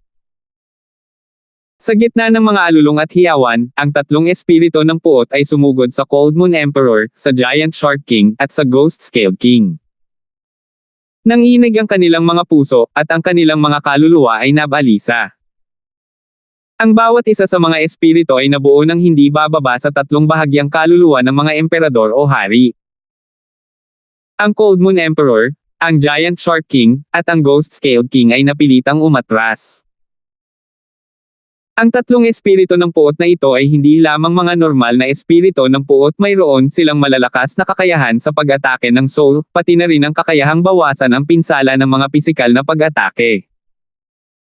Ang Cold Moon Emperor ay walang anumang kalamangan sa mga tuntunin ng kaluluwa at pinigilan ng espiritong antas ng emperador. Ang Giant Shark King at ang Ghost Scale King ay pinilit na umatras ng isang king level na espiritu ayon sa pagkakabanggit. Measly spirits. Papatayin ko muna ang dalawang king level spirit. Malamig na ngumisi si Francis. Palaki ng enerhiya ng pag-iisip. Ang kaliwang mata ni Francis ay naglabas ng isang higanting kulay purple na mental energy spike na napapalibutan ng isang kidlat ng misteryosong kidlat. Boom! Isa sa mga king level na espiritu ay agad na pinatay ng mental energy spike. Kailangang malaman ng isa na ang mental energy spike ni Francis ay naglalaman ng mahinang kapangyarihan ng God Tribulation Lightning na nagdulot ng kritikal na pinsala sa mga kaluluwa. Nagulat ang lahat sa kakayahan ni Francis na sirain kaagad ang isang Pictier King Spirit. Habang si Francis ay bahagyang nakaramdam ng hiya, ang kanyang ekspresyon ay kapansin-pansing nagbago nang may naramdaman siya. Guru, iligtas mo ako. Sigaw ng batang si Demigod. Titig ng kamatayan. Ang maitim na mata ng kamatayan ng Emperor of Death ay dumapo sa batang demigod mula sa Little World. Ang batang demigod ay nagpumigla sa sakit habang ang malabong gininto ang Yuan Soul ay malapit nang umalis sa kanyang katawan. Noong ginamit ni Francis ang mental energy spike, ginamit ng Emperor of Death ang Gaze of Death. Ang kanyang target ay ang batang demigod. Bumagsak ang puso ni Francis, at napagtanto niya na nalinlang siya ng Emperor of Death. Ang mga espiritu ng puot ay ipinatawag lamang upang gambulin siya. Bagamat malakas ang layunin ng batang demigod, nasa king level pa rin ang kanyang kaluluwa. Higit pa rito, ang kanyang forte ay nakapagpapalakas ng katawan, at kahit sa kanyang nakaraang buhay, ang kanyang kaluluwa ang kanyang kahinaan. 746. Guru, iligtas mo ako. Nagpumiglas ang batang si Demigod habang malapit nang umalis sa kanyang katawan ang malabong gininto ang Yuan Soul. Kung hindi dahil sa katotohanang napakalakas ng kanyang demigod intent, kahit ang isang late stage na Void God Realm King ay kinuha na ang kanilang kaluluwa ng Emperor of Death.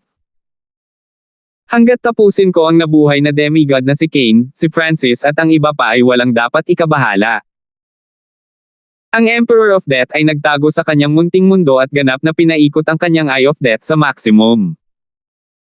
Kasabay nito, ang dark golden crown sa kanyang ulo ay naglabas ng malaking halaga ng soul undulations, na nagpapataas ng kapangyarihan ng kanyang soul Dao technique. Naloko ako, naging solemn na ang mukha ni Francis. Malaki ang papel ng Demigod Cain sa paglaban sa Emperor of Death. Ang kanyang sagradong katawan at iba't ibang lihim na pamamaraan ay maaaring sugpuin ng Emperor of Death's intent at limitahan ang kanyang lakas. Kung mawawala sa kanila ang batang demigod, haharapin ni Francis at ng kumpanya ang Emperor of Death sa kanyang tuktok, at ang Gaze of Death ay malapit ng magtagumpay at ganap na hilahin ang kaluluwa ng batang demigod palabas sa kanyang katawan. Ang Emperador ng Kamatayan ay naghanda para dito. Ginamit niya ang Little World bilang proteksyon habang ang Emperor-level Spirit of Hatred ay ginamit para pigilan ang Cold Moon Emperor. Kung gusto nating pigilan ang Emperor of Death, kailangan nating pumasok sa kanyang munting mundo. Nagsimulang mag-isip si Francis. Ang planong ito ay hindi gagana kahit na sa loob ng isang hininga, ang kaluluwa ng batang demigod ay hihigop ng titig ng kamatayan. Kung ganoon nga, huminga ng malalim si Francis habang ang isang malaking pinagmumula ng kulay purple na ay intent ay bumuo ng whirlpool sa kanyang kaliwang mata. Ano? Huminto muna ang Emperor of Death bago sumigaw ng malakas, paano ito posible? Sure! Ang malabong gininto ang Yuan Soul na bahagyang nabunot ay biglang hinailan ng isa pang puwersa. Nagsimulang bumaliktad ang pagtingin ng kamatayan. Tingnan. Ng Diyos. Mata. Isang purple whirlpool ang nabuo sa kaliwang mata ni Francis at konektado sa isang purple na mundo ng mga ilusyon. Isang suction force ang nagmula sa God Spiritual Eye ni Francis. Magaling! Tuwang-tuwa ang batang si Demigod nang maramdaman niya ang isang teknik na katulad ng Gaze of Death na humila sa kanya pabalik sa direksyon ng kanyang katawan. Gaze of the God Eye. Ninakaw mo ang lihim kong pamamaraan. Napawi ang ngiti ng Emperor of Death, at naging pangit ang kanyang ekspresyon. Sa sandaling ito, bumilis ang kanyang paghinga at naging berde ang kanyang mukha. Ang Gaze of Death ay isa sa kanyang pinakatanyag na diskarte, at ngayon ay ninakaw na ito ng isang brat. Ang kailangan lang ng isang tao ay isang tiyak na halaga ng pag-unawa sa Tao of the Soul. Hindi ito napakahirap matutunan. Ang pangunahing isyo ay kailangan ng isang tao ng Eye Bloodline upang magamit ng maayos ang puwersa nito. Ang lilang buhok ni Francis ay umihip sa hangin habang ang kanyang kaliwang mata ay nakatutok sa batang demigod. Gaze of Death versus Gaze of the God Eye. Ang dalawang kasanayang ito ay teknikal na pareho, at pareho ng kanilang mga eye bloodlines ay may kinikilingan sa kaluluwa. Si Francis ay 2 beses nang humarap sa Gaze of Death. Ang unang pagkakataon ay noong siya ay nasa Purple Saint Ruins at ang pangalawa ay noong siya ay nasa hangganan ng Pirate Sacred Land. Dagdag pa sa katotohanan na pinag-aralan ni Francis ang Dark Eye Secret Manual noon, marami siyang naintindihan sa teorya sa likod ng teknik, kaya hindi masyadong mahirap para sa kanya na siyasatin ito at lumikha ng sarili niyang Gaze of the God Eye. Sa hangin, unti-unting bumabalik sa kanyang katawan ang malabong gininto ang Yuan Soul ng batang demigod.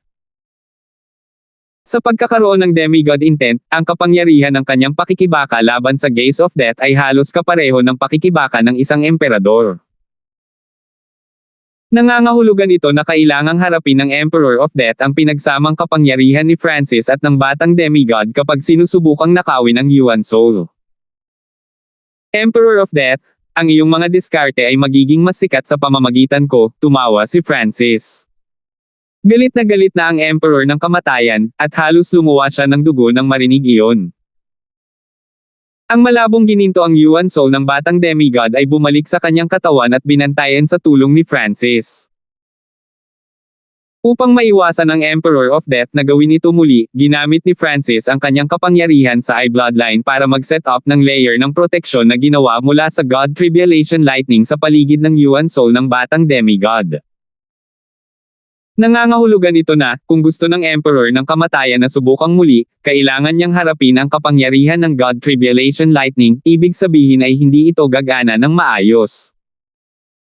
Guro, salamat sa langit na ginawa mo ito sa oras, nagpakawala ng mahabang hininga ang batang si Demigod. Sa kabilang panig, ang Cold Moon Emperor, ang Giant Shark King, at ang Ghost Scaled King ay namumuna laban sa mga espiritu ng puot. Ang mga pangunahing nakakasakit na pamamaraan ng mga espiritu ng puot ay nakabatay sa kaluluwa, at ang kanilang pisikal na pag-atake ay hindi masyadong malakas. Nagawa sila ng Cold Moon Emperor at ng kumpanya matapos malaman ang kanilang pattern. Ang Giant Shark King at ang Ghost Scaled King ay nagpasigaw ng tuloy-tuloy sa isa sa mga espiritu. Ang Ghost Scaled King ay mayroong ghost spiritual body, kaya ang kanyang mga pag-atake ay mas epektibo laban sa mga espiritu habang siya ay nakakuha ng mas kaunting pinsala mula sa kanila. Si Francis at ang batang demigod ay nagsimulang salakayin ang munting mundo ng walang pag-aalinlangan. Scarlet Golden Exploding Feast.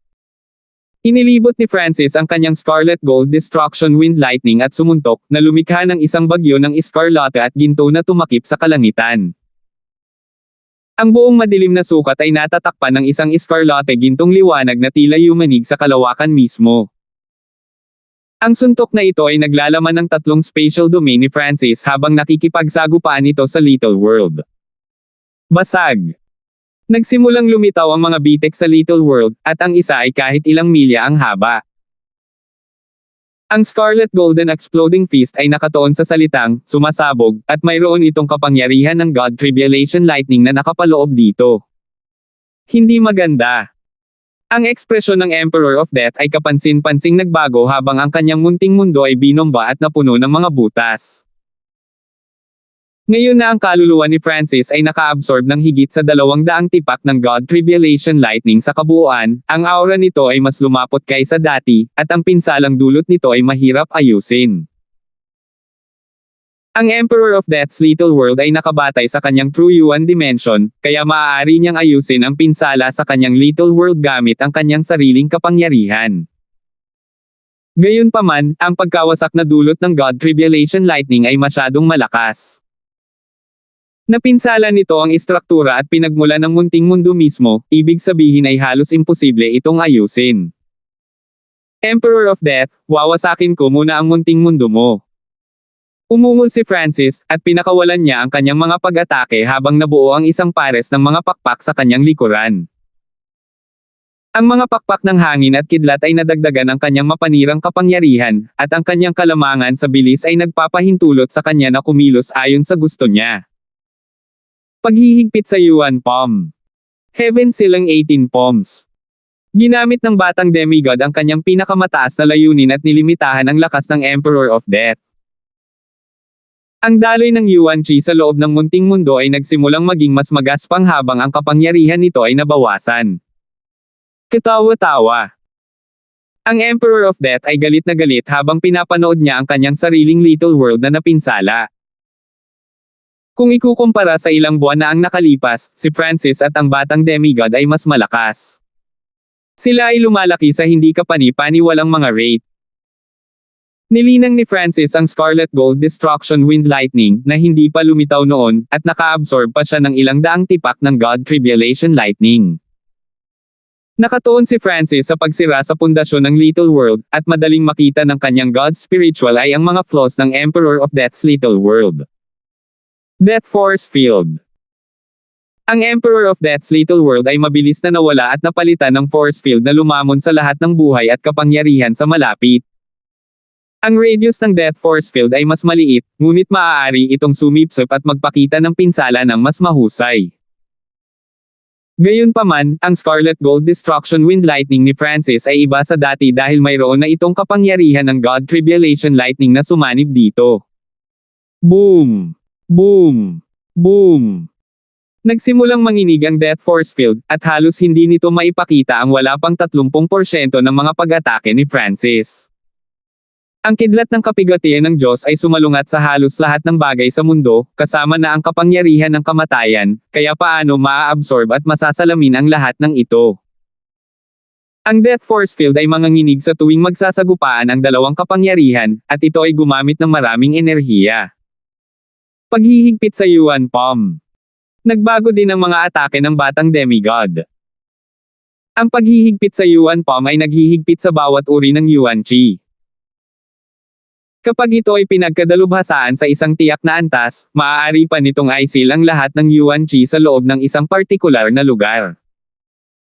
Sa puntong iyon, tanging pisikal na lakas ng katawan ang hindi maaapektuhan. Ang lihim na pamamaraan na ito at mga diskarte sa pagpapalakas ng katawan ay isang walang kapantay na kombinasyon. Ang Death Force Field ay isa ring uri ng kapangyarihan ng yuan qi, kaya nagsimula itong humina dahil sa restricting yuan palm. Side of Death. Gumanti ang Emperor of Death habang nagsimulang mabuo ang isang itim na side sa kanyang kamay. Whoosh! Whoosh! Whoosh!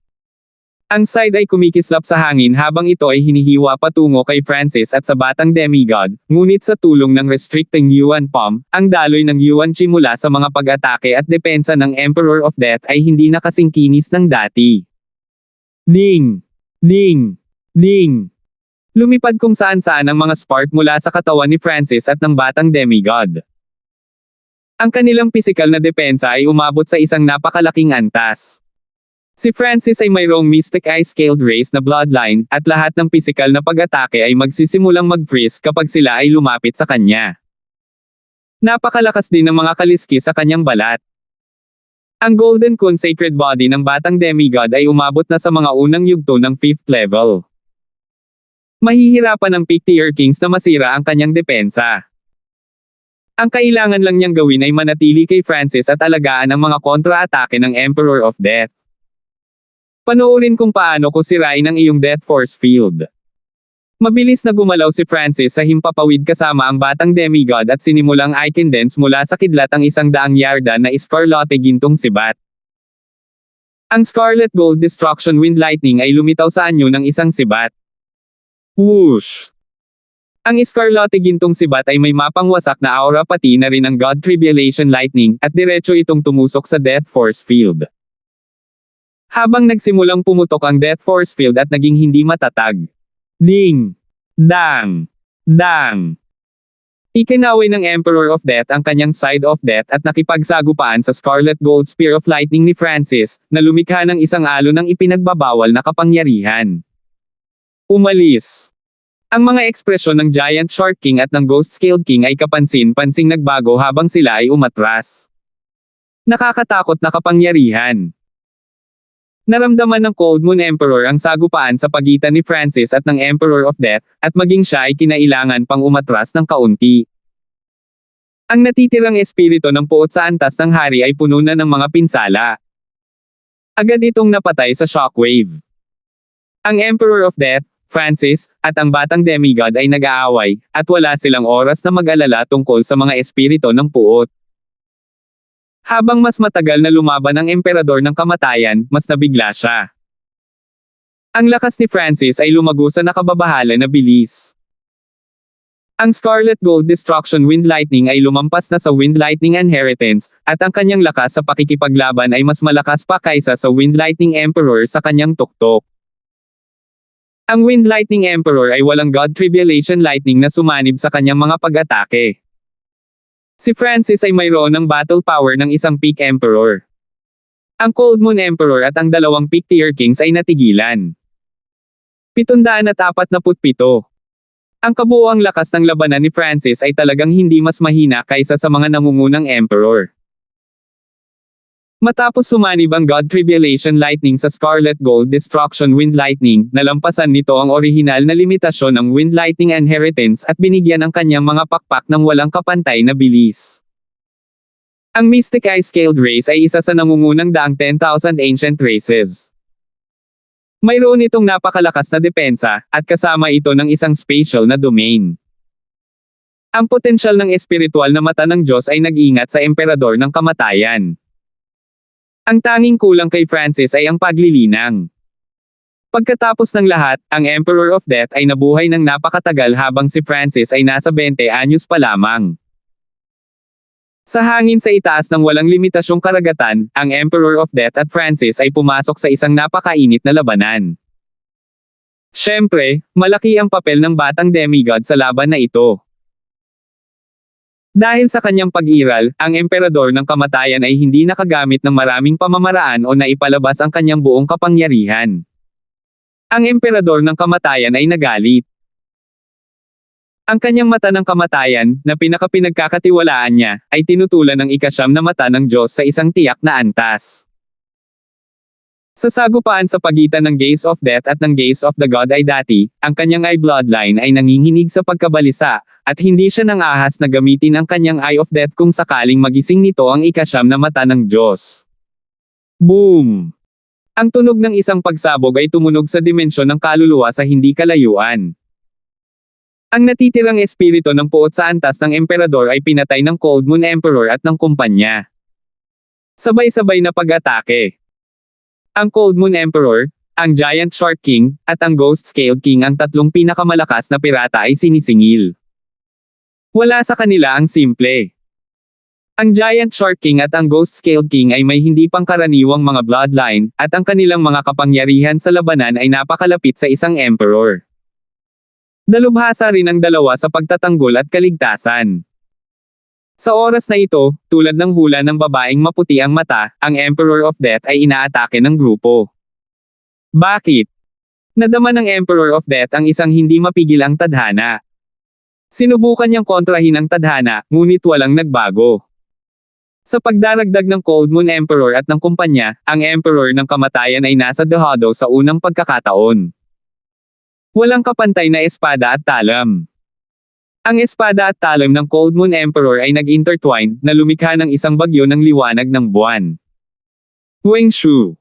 Mabilis na umikot ang bagyo, at napuno ng matalim na liwanag ang hangin. Lahat ng ginalaw nito ay pinutol sa mga atomo. Ang Emperor of Death's Death Force Field ay lalong nag-crack habang ang walang kapantay na sword at blade ay nagsagupaan dito. Ang Cold Moon Emperor ay matapang, at sumugod siya sa Death Force Field. Ang lahat ay natigilan, at ang pangungutya ay lumitaw sa mukha ng Emperor ng kamatayan. Ang paglapit sa Death Force Field ay panliligaw sa kamatayan. Ang Death Force Field ay may malakas na kapangyarihang lumamon, at maaari itong magpakita ng mga pag-atake. Gayunpaman, ang sumunod na nangyari ay nagulat sa lahat. Isang mystic power ang bumangon mula sa korona sa ulo ng Cold Moon Emperor habang ito ay konektado sa buong 18 Corners Pirate Sacred Land sa isang misteryosong paraan. Ang Cold Moon Emperor ay agad na natabunan ng isang kapansin-pansing liwanag. Ang kapangyarihan ng proteksyon na ito ay nagpapataas ng kanyang depensa ng higit sa 10 beses. Boom! Ginawa ng Cold Moon Emperor ang unos ng mga espada at talim na diretso sa Death Force Field. Kahit sino ang manalo o matalo sa palitan na ito, ang Cold Moon Emperor ay hindi matatalo. The protection of the Pirate Sacred Land. Ngayon lang naalala ng Emperor of Death na ang Cold Moon Emperor ay ang bagong Pirate Emperor at protektado ng Pirate Sacred Land. Kailangang malaman ng isang tao na ang Cold Moon Emperor ay dalubhasa sa opensa, at sa proteksyong ito, siya ay karaniwang hindi matatalo, ibig sabihin, siya ay lubhang magulo. Crack boom! Sa pinagsamang pag-atake ng 5 mula sa loob at labas, tuluyang nabasag ang Death Force Field. Bam! Sa sandaling naghiwalay ang Death Force Field, ang Emperor of Death ay napaatras ng ilang milya, at siya ay bahagyang nasugatan kahit na mayroon siyang immortal death body. Bago niya mapatatag ang sarili. Wind Lightning Wing Slash. Isang malaking pares ng Escarlate gintong pakpak ang kumilos ng kasing bilis ng liwanag at lumitaw sa tabi mismo ng Emperor ng kamatayan, hiniwa siya ng nakakapasong gilid. Shua! Ang mga Escarlate gintong pakpak ay naglabas ng mapangwasak na aura habang sila ay sumabog sa Emperor ng kamatayan. Agad na naiwan ang isang hanggang buto na sugat sa katawan ng Emperor of Death.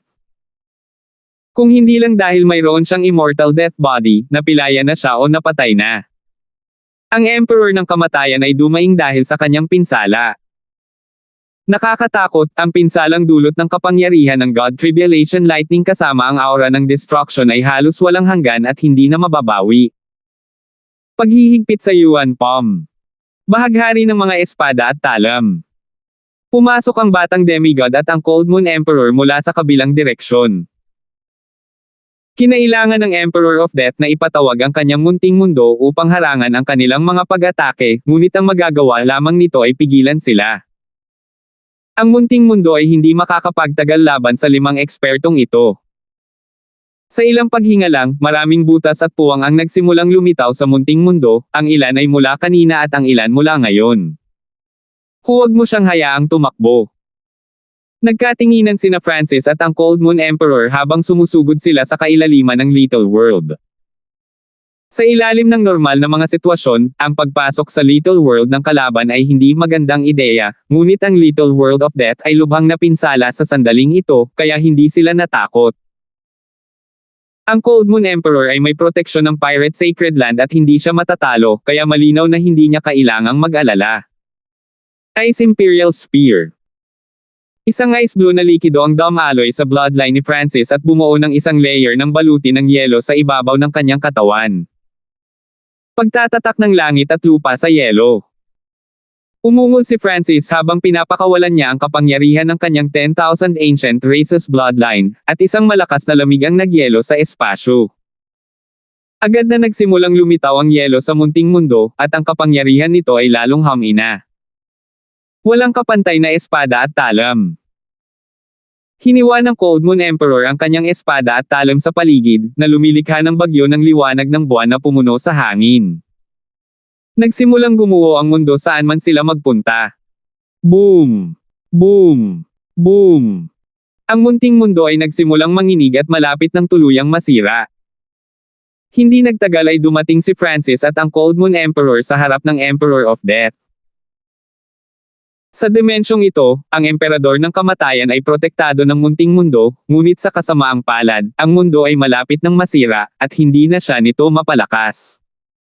Talagang pinilit mo ako sa hakbang na ito. Gaya ng inaasahan ng may-ari ng Ninth God's Eye, bumantong hininga ang Emperor of Death habang ang kanyang itim na mga mata ay nagsimulang umikot, at isang malakas na puwersa ng kamatayan ang lumabas mula sa kanila. Hindi ko ito kayang mag-isa, hindi naging maangas si Francis. Bagamat ang Emperor of Death ay nasa isang malaking kawalan at nasugatan, mayroon pa rin siyang hindi bababa sa 75% ng kanyang buong lakas sa pakikipaglaban na natitira. Basag! Basag! Ang munting mundo ay nagsimulang gumuho mula sa panloob at panlabas na pag-atake at malapit ng sumabog, ngunit ang tatlo sa loob ay nanatiling hindi nasaktan dahil ang kanilang depensa ay umabot na sa isang hindi makapaniwalang antas. Bagamat mas mahina ang pangunahing depensa ng Cold Moon Emperor, mayroon siyang proteksyon ng Pirate Sacred Land. Anino? Nang? Ang? Kamatayan? Diyos? Nagsimulang mag-alab ang kapangyarihan ng Eye Bloodline ng Emperor of Death habang lumilikha ito ng malamig na apoy. Nasusunog ang kanyang kapangyarihan sa mata. Natigilan si Francis nang ang Emperor of Death ay natabunan ng madilim na apoy. Whoosh! Whoosh! Ang apoy na tumakip sa Emperor ng kamatayan ay nagsimulang lumaki at naging isang figure ng kamatayan. Iyon. Parehong naramdaman ni Francis at ng Cold Moon Emperor na nanlamig ang kanilang mga kaluluwa nang maramdaman nila ang isang ipinagbabawal na aura ng kamatayan. Nagdilim ang langit. Woo! Ang figure ng kamatayan ay may hawak na side sa isang kamay at tila ang diwa ng kadiliman. Sa sandaling ito, nagsimulang manginig ang mga kaluluwa ng lahat ng naroroon. Parang anino ng Death God mismo ang tumakip sa kanila. Biglang, ang mga mata ng figure ni kamatayan ay dahan-daang bumukas, at bumaril ito ng dalawang sinag ng kamatayan habang malamig itong nakatingin sa ibaba. Shadow of the Death God. Ito kaya ay ang kapangyarihan ng maalamat na God Eye of Death, ang Supreme Ruler of Death. Ang mga kaluluwa ni Francis at ng kumpanya ay nanlamig at naramdaman na ang lahat ng kanilang kapangyarihan ay pinaghihigpitan. Ang anino ng kamatayan na Diyos ay nagsimulang kumulo, at naglabas ito ng isang ipinagbabawal na aura na naging sanhi ng kadiliman sa loob ng 10,000 milya. Lahat ng nilalang sa sandaling ito ay kinokontrol ng Diyos ng kamatayan. Ginagamit ng Shadow of the Death God ang bloodline ng Eye of Death para ipatawag ang kaunting kapangyarihan mula sa ancestral God Eye of Death. Francis, hindi ko talaga akalain na mapipilitin mo akong gamitin ito, nagpahayag ang Emperor of Death ng masakit na ekspresyon habang siya ay nasa ilalim ng Shadow of the Death God. Sa bawat sandali na ang Shadow of the Death God ay nasa itaas, ang kanyang bloodline at soul power ay masusunog. Gayunpaman, ang tagumpay ngayon ay pag-aari niya. God Eye of Death. Ito ay kaunting kapangyarihan mula rito. Ang Cold Moon Emperor, ang batang demigod, at ang kumpanya ay lubos na nabigla. Hindi nila nakontrol ang kanilang mga kaluluwa. Isang titig lang mula sa anino ng kamatayan ay kontrolado ng Diyos ang kanilang buhay. Ang tanging nakipagpunyagi ay si Francis, ngunit ang kanyang Mystic Ice-Scaled Race bloodline ay nanginginig ng hindi mapakali. Pagkatapos ng lahat, ito ay kaunting kapangyarihan mula sa mismong God Eye of Death. Weng! Pina-circulate ni Francis ang kanyang Mystic Ice-Scaled Race bloodline sa maximum, at nagsimula pa itong mag-burn, na tinakpan siya ng isang layer ng Ice Blue Dragon Scales. Sa susunod na sandali, ang dagandong ng isang dragon ay tumunog, at ang imahe ng isang Mystic Ice Dragon ay lumabas sa likod ni Francis. Ang kapangyarihan ng isang kataas-taasang sinaunang dragon ay nakipagsagupaan laban sa mundo ng kadiliman. Ito ang kapangyarihan ng isang 10,000 ancient races bloodline na bumabalik sa ninuno nito. Lihim na nagulat si Francis. Alam niya ang tungkol sa paglipat na ito mula sa impormasyong nakapaloob sa kanyang bloodline, ngunit hindi niya akalain na magagamit niya ito sa ganitong sitwasyon. Gayunpaman, sa pagharap sa imahe ng Mystic Ice Dragon, ang anino ng Death God ay nanatiling hindi kumikibo, at nandoon pa rin ang takot at kawalan ng pag-asa ng grupo na kontrolin ang kanilang buhay. Ang sight sa kamay ng Shadow of the Death God ay dahan-daang bumaba pababa, at ang kalahati ng kaluluwa ng Cold Moon Emperor ay nabunot. Ang mga kaluluwa ng batang demigod at ang dalawang Pictier Kings ay malapit nang umalis sa kanilang mga katawan kahit na wala pa sila sa saklaw ng pag-atake. Si Francis lang ang makakalaban. Ang espiritual na mata ng kanyang Diyos ay lubhang nababanat laban sa mga pag-atake sa dimensyon ng kaluluwa. Pang! Pang! Mabilis na tumibok ang kaliwang mata ni Francis. Ang sinaunang ay nasira, at ang mga sinaunang Diyos na pinaslang ay magiging 1,000,000,000 butil ng alikabok.